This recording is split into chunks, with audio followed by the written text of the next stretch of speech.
Hello, कैसे हैं। आज हम लोग 11th का ट्रिगोमेट्री स्टार्ट करने जा रहे हैं। कॉम्प्लेक्स नंबर में जितना आपके 11th में था वो सब हम बता दिए थे। कुछ और बाकी में अगर रह गया है वो हम थोड़ा सा ट्रिगोमेट्री और थोड़ा कोऑर्डिनेट जब पढ़ाएंगे या थोड़ा सा कुछ चेंज हो जाते हैं उसके बाद फिर से पढ़ेंगे कॉम्प्लेक्स नंबर। कुछ बहुत ही अच्छे अच्छे चीज़ बाकी रह गए हैं कॉम्प्लेक्स नंबर में, जैसे लोकस बेस्ड क्वेश्चन हुआ, आर्गुमेंट बेस्ड क्वेश्चन हुआ जो फॉर कंपटीशन के लिए है, आईआईटी के लिए। तो थोड़ा और हम लोग अपना दिमाग शार्प कर लेते हैं, फिर उसको पढ़ेंगे तो ज़्यादा बेटर रहेगा। क्योंकि अभी थोड़ा सा आप लोग नए नए हैं, अभी जस्ट 10th पास किए हुए हुआ, तो थोड़ा सा कॉम्प्लिकेटेड चीज़ को समझने में थोड़ी मुश्किल होती है। उसी चीज़ को कुछ समय के बाद हम बहुत इजीली जल्दी समझ लेते हैं। तो इस कारण से हम लोग कॉम्प्लेक्स नंबर की बची खुची चीज़ें फिर बाद में पढ़ते हैं। कुछ समय के बाद थोड़ा सा कुछ चेंज कर लेते हैं। तो हम लोगों को सबसे पहले अब ट्रिगोमेट्री पढ़ना है। ट्रिगोमेट्री में क्या क्या चीज़ पढ़ना है पहले ये जान लिया जाए हम लोग। सबसे पहले है MOA, मतलब मेजरमेंट ऑफ एंगल, पूरा नाम यहाँ लिखा हुआ है। थोड़ा समय बचाने के लिए हम लिख लेते हैं पहले से, फालतू में टाइम क्यों बर्बाद किया जाए। तो जितना कम से कम समय हो हम लोग ज़्यादा समय का इस्तेमाल करें अपने टाइम का, ज़्यादा बेटर रहेगा। तो हाँ, ये जो हम लोग स्टार्ट कर रहे हैं अच्छे तरीके से पढ़ेंगे सब लोग। हमारी कोशिश रहेगी कि हमारा ये चैनल का जो भी सिस्टम है कंटेंट्स बेस्ट करने का, बेस्ट तो नहीं कह सकते हैं कि बेस्ट तो दुनिया में कोई नहीं हो सकता है, काफ़ी अच्छा से अच्छा करने का हम प्रयास करेंगे।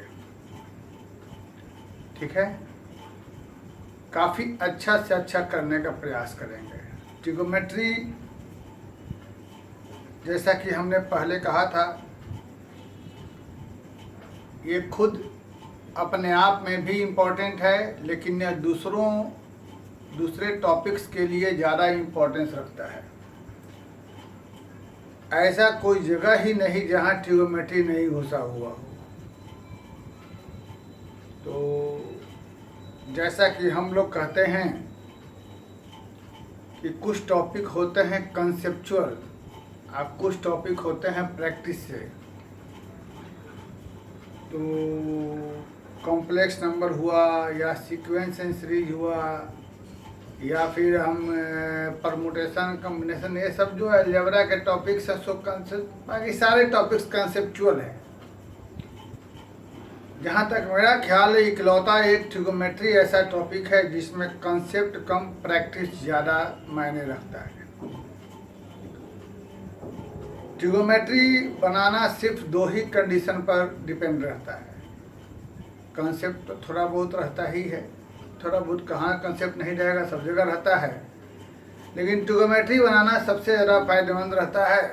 सबसे ज़्यादा फायदा ट्रिगोमेट्री वही ज़्यादा बना सकता है जो फॉर्मूला इसका सारा याद रखे और जितना ज़्यादा से ज़्यादा प्रैक्टिस कर सके। फार्मूला जितना ज़्यादा से ज़्यादा याद रखे और जितना ज़्यादा से ज़्यादा प्रैक्टिस कर सके, ट्रिगोमेट्री वही बेहतर तरीके से सॉल्व कर सकता है। तो ट्रिगोमेट्री को बेटर तरीके से सॉल्व करने के लिए जो भी फार्मूला लिखाया जाए वो सारा याद रख लेना है और प्रैक्टिस जितना ज़्यादा से ज़्यादा करना है वही ज़्यादा अच्छी बात है, तभी आप ट्रिगोमेट्री सॉल्व कर सकते हैं। तो ट्रिगोमेट्री में हमें क्या क्या पढ़ना है, जैसे कि हम लोग 10th में ट्रिगोमेट्री पढ़े थे, तो 10th से मत कंपेरिजन करिएगा। 10th और यहाँ बहुत डिफरेंस है। 10th में सिर्फ और सिर्फ यही था और कुछ नहीं, सिर्फ यही था। तो यहाँ हम लोग उस पर ध्यान ही कम देते हैं क्योंकि वो लोग पढ़ के आए हुए रहते हैं। सबसे पहला दिखाई देगा आपको मेजरमेंट ऑफ एंगल, दूसरा है आइडेंटिटीज जो आप लोग पढ़ के आ रहे हैं, तीसरा है ट्रिगोमेट्रिकल फंक्शन। एक चीज इसमें तुम लोगों ने देखा है 90 minus theta sine 90 minus theta sine cos 90 minus theta, उसी में और भी बहुत ज़्यादा कुछ होता है, वो चीज़ है। उसके बाद है उसी में ग्राफ है, तो कुछ किताबों में ग्राफ बाद में दिया है, कुछ में पहले दिया है, हम लोग पहले ही पढ़ लेंगे। उसके बाद हम देखेंगे कि हमारे पास एक टॉपिक है कंपाउंड एंगल दिया हुआ है, फिर उसके बाद ट्रांसफॉर्मेशन फार्मूला, फिर देखना है कि मल्टीपल एंगल, फिर सब मल्टीपल एंगल है, उसके बाद एक है ये सिर्फ आइडेंटिटी है, उसके बाद है कंडीशनल आइडेंटिटीज, वो सब हम एक्सप्लेन करेंगे टाइम से। फिर है sine and cos sine formula, उसके बाद है हाइट एंड डिस्टेंस, और ये फिर बीच में टॉपिक है trigonometrical equation and general solution. एक और टॉपिक है इसमें इनवर्स ट्रिगोनोमेट्रिकल फंक्शन, जो कि हमारा 12 में 11th में इतना है, 12 में सिर्फ एक ही एक्सरसाइज है इनवर्स ट्रिगोनोमेट्रिकल फंक्शन। ये सब हम लोग का 11th में पढ़ना है। देख ही रहे हैं 10 चीज़ है, तो समय तो लगना ही लगना है, इतना आसानी से ख़त्म होना नहीं है। हम लोग इसको पढ़ने के लिए टाइम फिक्स रखते हैं, लगभग 2 महीने, 1.5 से 2 महीने टाइम रखते हैं पढ़ने के लिए इसको। वही टाइम हम लोग का रहता है, उसी में ख़त्म करने की बात रहती है। ठीक, तो ये सब टॉपिक पढ़ना है। अब हम लोग जिस ऑर्डर में हमने टॉपिक का नाम लिखा है उसी ऑर्डर में हम इसे पढ़ाएंगे, ठीक है ना। जिस ऑर्डर में नाम लिखा हुआ है उसी ऑर्डर में पढ़ाएंगे। तो ट्रिगोनोमेट्री, ट्राइगोनोमेट्री, ट्राई, इसको संधि विच्छेद किया जाए। ट्राई, ट्री मतलब 3, गॉन यानी भुजा, मेट्री यानी मेजरमेंट, 3 भुजाओं का मेजरमेंट करना, ट्रिगोनोमेट्री। मैथ की वह शाखा जिसमें 3 भुजाओं वाले चीज को हम लोग क्या कहते हैं, ट्रायंगल। 3 भुजा वाले चीज को हम लोग क्या कहते हैं, ट्रायंगल। मैथ की वह शाखा जिसमें ट्रायंगल से संबंधित प्रश्नों का अध्ययन करते हैं उसे हम लोग ट्रिगोनोमेट्री कहते हैं। तो इन सब फालतू बातों पर हम लोग ध्यान कम देते हैं, हम लोग अपने मुख्य बात पर चलते हैं। वाशी ट्रिगोनोमेट्री तो बोल दिया हमने, मैथ की वह शाखा जिसमें त्रिभुज से संबंधित चीज़ों का अध्ययन करते हैं उसे ट्रिगोनोमेट्री कहते हैं। सबसे पहला चीज में आता है एंगल। अब एंगल क्या है, यहाँ हम माथा खर्च नहीं करना चाहेंगे, ये आपको स्कूल में सर बता दिए हैं, फिर भी हम थोड़ा बोल दे रहे हैं। ये मालूम है कि ये कहलाएगा रे,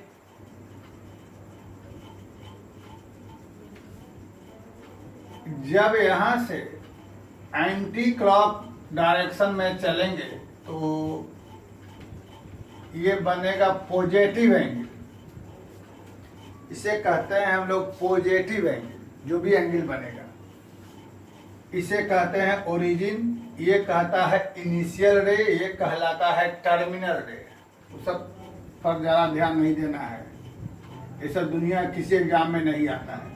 और जब क्लॉकवाइज डायरेक्शन में चलेंगे तब जो एंगल बनता है उसे हम लोग निगेटिव एंगल देते हैं, ठीक है।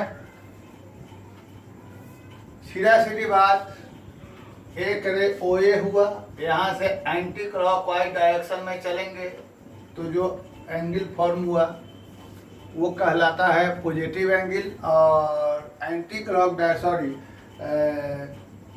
क्लॉकवाइज डायरेक्शन में चलने पर जो एंगल बनेगा वो पॉजिटिव एंगल है, क्लॉकवाइज डायरेक्शन में चलने पर जो बनेगा वो निगेटिव एंगल। ठीक, ये सब लोग जानते हैं, यहाँ फालतू दिमाग नहीं लगाया जाते हैं।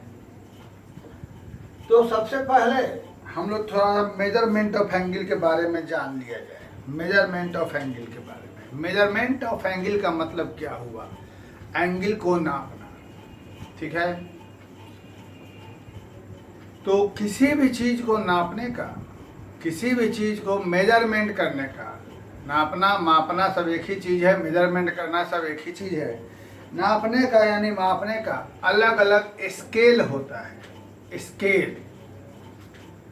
जैसे जस्ट फॉर एग्जांपल हम कहते हैं कि डिस्टेंस यानी लेंथ मेजरमेंट के लिए हम लोग क्या अलग अलग स्केल लेंगे।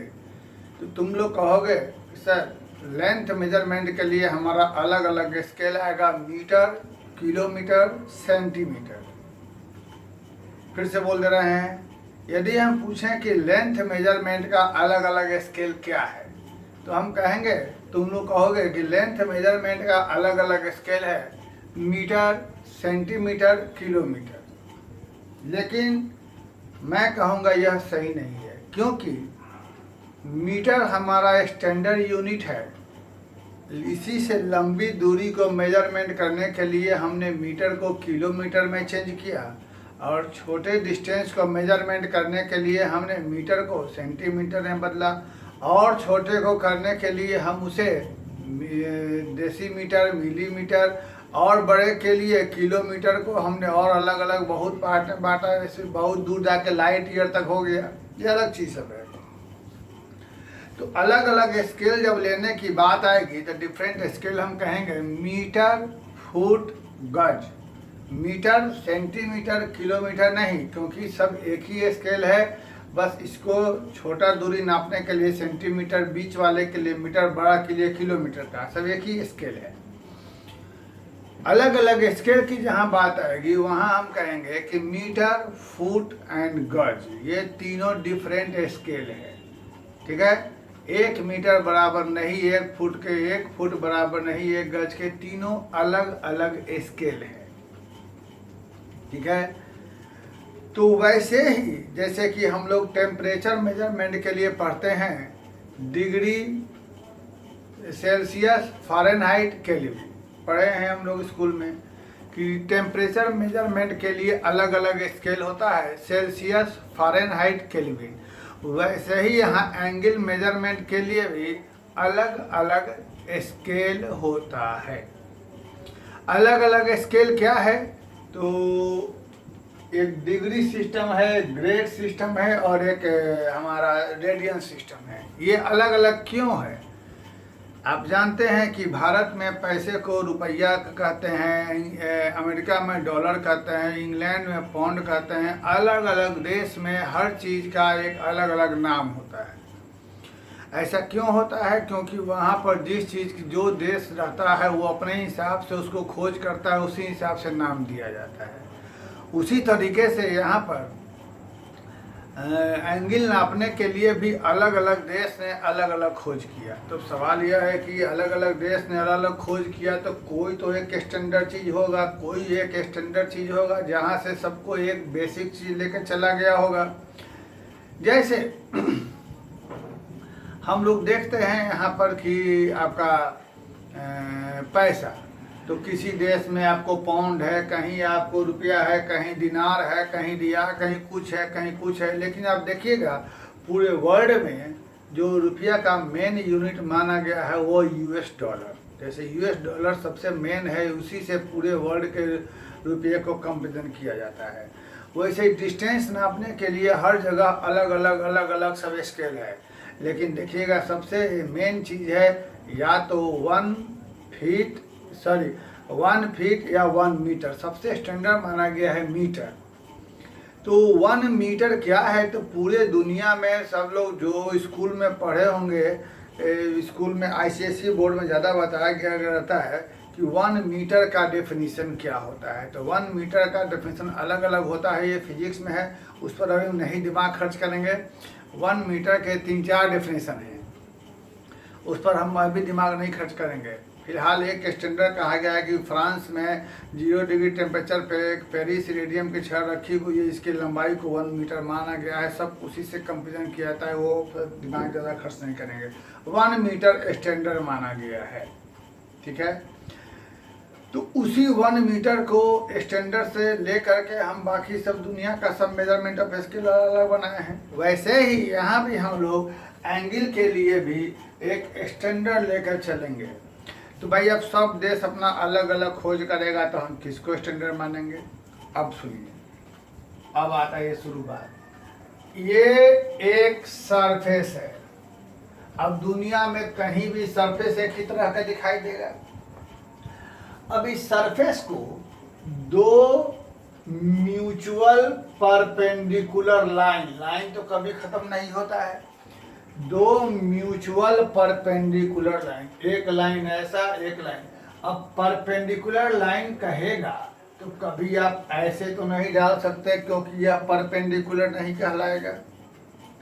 परपेंडिकुलर लाइन, दो म्यूचुअल परपेंडिकुलर लाइन हमारा ये हो गया।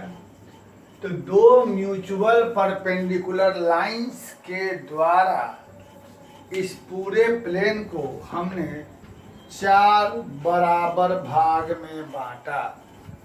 ठीक है, यही चीज यहाँ लिखा हुआ है। इफ एनी प्लेन, ये हो गया plane. If any plane is divided into 4 equal parts by 2 mutually perpendicular lines, then each part is called quadrant। ये आप लोगों को मालूम है, first quadrant, second quadrant, third quadrant. ये horizontal line is called X axis, vertical is called Y axis. उसको नहीं लिखे हैं, हमको जिससे मतलब है वो लिख रहे हैं।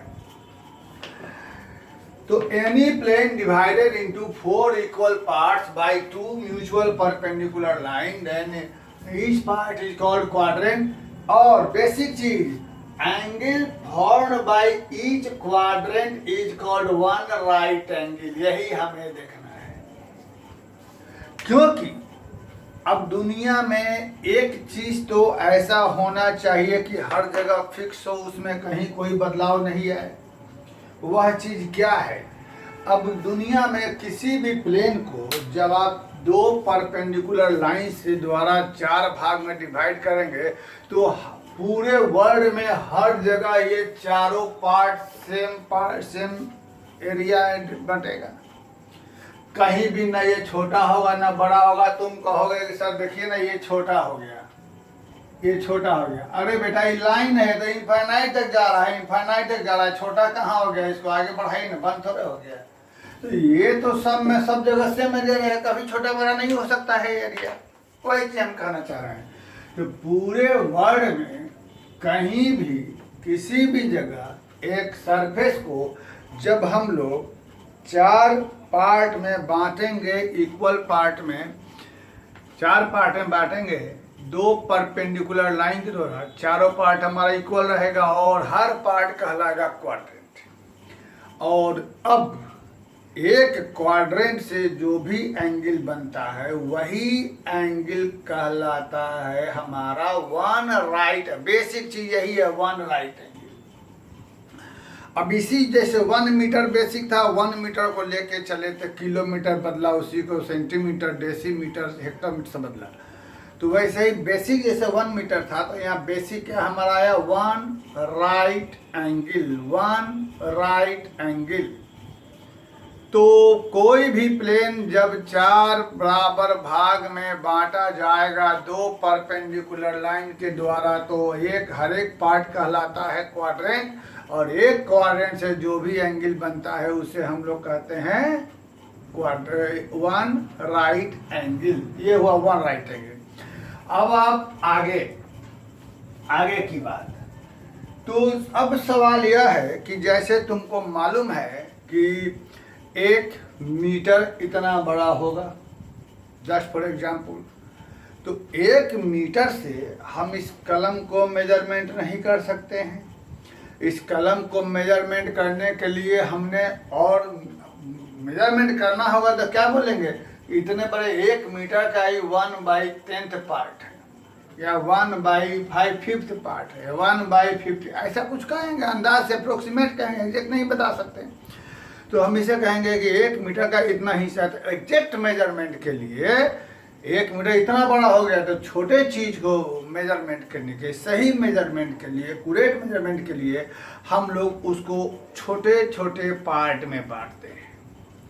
तो यही छोटे छोटे पार्ट में जो बांटा जाता है, ये अलग अलग देश में अलग सिस्टम, एक डिग्री सिस्टम है, दूसरा ग्रेड सिस्टम। तो ये आपका जो डिग्री सिस्टम है, यह डिग्री सिस्टम मेंस जो है वो आपको ब्रिटिश सिस्टम हुआ है, इंग्लैंड के खोज हुई, और जो ग्रेड सिस्टम है वो आपका फ्रांस में खोज हुआ। तो वो फालतू चीज़ों सब नहीं ध्यान देना है। और एक सबको लेके लास्ट में एक बना हमको, जिसको पूरी दुनिया ने अडॉप्ट किया, वो कहलाता है रेडियन सिस्टम, यानी सर्कुलर सिस्टम। तो अभी हम लोग पहले स्टार्ट करते हैं डिग्री सिस्टम। डिग्री सिस्टम में क्या है, ये हमारा 1 राइट एंगल हो गया एक पार्ट, ठीक।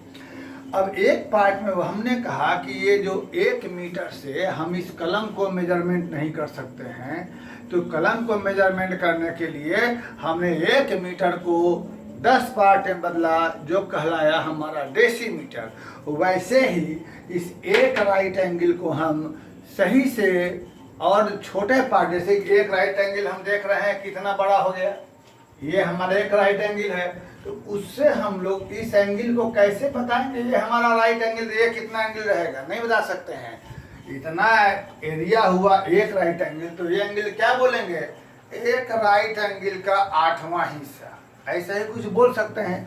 लेकिन एक्यूरेट मेजरमेंट के लिए हम लोगों ने इसको 90 इक्वल पार्ट में बांट दिया। तो इसे जब 90 इक्वल पार्ट में बांटा, तो एक पार्ट से जो एंगल बना वो कहलाया हमारा 1 डिग्री। एक राइट एंगल को, अब डिग्री सिस्टम में आते हैं, एक राइट एंगल को जब हमने 90 इक्वल पार्ट में बांटा छोटा मेजरमेंट के लिए, तो एक पार्ट से जो एंगल बना वह कहलाया हमें 1 डिग्री। आइए लिखते हैं, if 1 right angle is divided into 90 equal parts, then angle formed by each part is called 1 degree. इसका मतलब ये रहा, इसको 1 डिग्री ऐसे लिखेंगे, तो एक राइट एंगल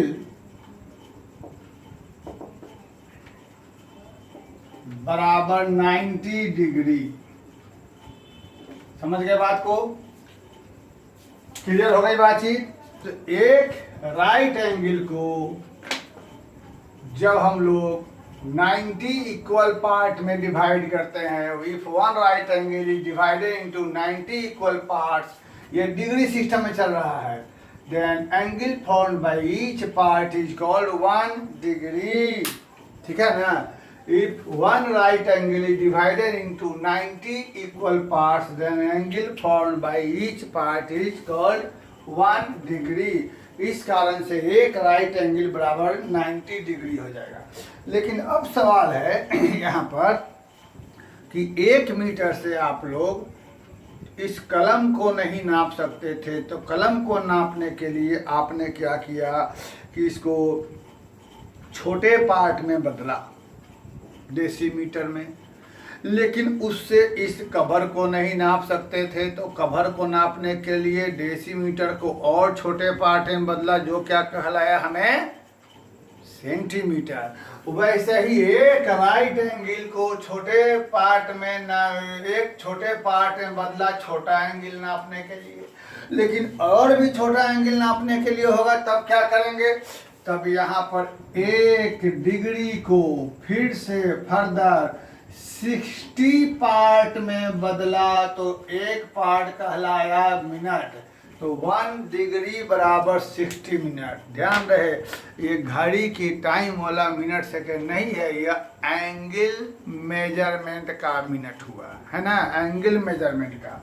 तो 1 डिग्री को फिर से हमने 60 भाग में बांटा, तो हर एक भाग कहलाएगा 1 मिनट, यानी 1 डिग्री बराबर कितना मिनट हो जाएगा 60 मिनट। और फिर से हम लोग जैसे मीटर से हम लोग इस कलम को नहीं नाप सकते थे, तो कलम को नापने के लिए हमने बदला डेसीमीटर, और डेसीमीटर से इस कवर को नहीं नाप सकते थे तो इसके लिए बदला सेंटीमीटर। अब सेंटीमीटर से इस कलम का पॉइंट नहीं मेजरमेंट कर सकते हैं, तो इस कलम के पॉइंट को मेजरमेंट करने के लिए हमने सेंटीमीटर को फिर बदला किसमें, मिलीमीटर में। वैसे ही और छोटा एंगल मेजरमेंट करने के लिए फर्दर 1 मिनट को हम लोग फिर से 60 भाग में बांटा, जो कहलाया हमारा सेकेंड। तो 1 मिनट को हम क्या कह सकते हैं, 60 सेकेंड। ठीक है जी, ठीक है। तो इस तरीके से हमने देखा कि 1 मिनट को हम लोग एक राइट एंगल बराबर 90 डिग्री, 1 डिग्री बराबर 60 मिनट, और 1 मिनट बराबर एक लाइन जो है वह मिनट का है और 2 लाइन सेकंड का। तो इस तरीके से हम यह कह सकते हैं क्या चीज, कि 1 डिग्री बराबर कितना मिनट हो जाएगा, 3600 सेकंड हो जाएगा, है ना। 1 डिग्री में 60 मिनट, 1 मिनट में 60 सेकंड, 1 डिग्री में 3600 सेकंड कह सकते हैं। इसका मतलब ये हुआ, तुमसे जब पूछा जाए कि ये बताओ 1 डिग्री में 60 मिनट, तो 5 डिग्री में कई मिनट, 300 मिनट कह सकते हो। यानी डिग्री को, सुनो ध्यान देकर, डिग्री को मिनट में बदलने के लिए क्या करेंगे, 60 से मल्टीप्लाई। मिनट को सेकंड में बदलने के लिए क्या करेंगे, 60 से मल्टीप्लाई। डिग्री को सेकंड में बदलने के लिए क्या करेंगे, 3600 से मल्टीप्लाई। और उसी को फर्दर आगे बढ़ाते हैं तो 1 मिनट इजकल टू 1/60 डिग्री, और 1 सेकेंड इजकल टू 1/60 मिनट, और 1 सेकेंड बराबर 1/3600 डिग्री। यानी यहाँ से क्या समझा तुम लोगों ने, यहाँ से यह समझा कि डिग्री को मिनट बदलने के लिए 60 से मल्टीप्लाई, मिनट को सेकंड बदलने के लिए 60 से मल्टीप्लाई, डिग्री को सेकंड के लिए 3600 से मल्टीप्लाई, और मिनट को डिग्री बदलने के लिए 60 से डिवाइड, सेकंड को मिनट के लिए 60 से डिवाइड, और सेकंड को डिग्री के लिए, ये सब हम लोग जानते हैं। ठीक है, क्लियर बात। चलिए अब इसी में आता है आगे हमारा ग्रेड सिस्टम। तो अब यह ग्रेड सिस्टम जो है ना, वो हम लोगों को चलता नहीं है, वो अब सिस्टम से हट गया है मार्केट से। इसमें क्वेश्चन भी जल्दी मिलते नहीं हैं। ऐसे ही कुछ पुराने किताबों में केसी सिन्हा में, आर.डी. सिन्हा में कुछ 2-4 हैं, वो ना इस पर क्वेश्चन रहता नहीं है। तो यही चीज हुआ, बस हुआ यही कि डिग्री वालों ने 1 राइट एंगल को 90 भाग में बांटा, और ग्रेड वालों ने 1 राइट एंगल को 100 भाग में 100 दिया। तो इस तरीके से यहाँ हम लोग सस्ते में काम निकाल लेते हैं। 1 राइट एंगल बराबर 100 ग्रेड हो जाएगा यह, है ना। 1 राइट एंगल को 100 भाग में बांटा, 1 भाग कहलाया 1 ग्रेड, और वैसे ही 1 ग्रेड को फिर 100 भाग में बांटा, हुआ कहलाया हमारा मिनट, और फिर से 1 मिनट को 100 भाग में बांटा, हुआ कहलाया हमारा सेकेंड। तो ये सब अब चलता नहीं है, इसीलिए खाली बता दिया कि हाँ ऐसा होता है, वरना इस पर कम ध्यान देना हम लोगों को है। ठीक है ना। तो इतना समझ गए आप लोग। अब हम ऐसा करते हैं कि अगला सिस्टम जो हमारा रेडियस सर्कुलर सिस्टम है, उसको हम नेक्स्ट वीडियो में लेके आते हैं। दोनों वीडियो एक साथ डालेंगे, उसके बाद हम लोग फिर आगे आराम से पढ़ते हैं बाकी चीज़। ठीक है, तब तक आप लोग क्या करें कि आपके जितने भी और फ्रेंड्स हैं जो ट्रिगोमेट्री शुरू हो रहा है, कहिए सबको ट्रिगोमेट्री में हमारे ग्रुप को ज्वाइन कर लें और सब लोग आके पढ़ें। फिलहाल इसको समझिए और फिर से हम इसको एक बार ध्यान दीजिए, अगले वीडियो में फिर से एक बार रिवाइज कराते हैं। ठीक है, थैंक यू वेरी मच।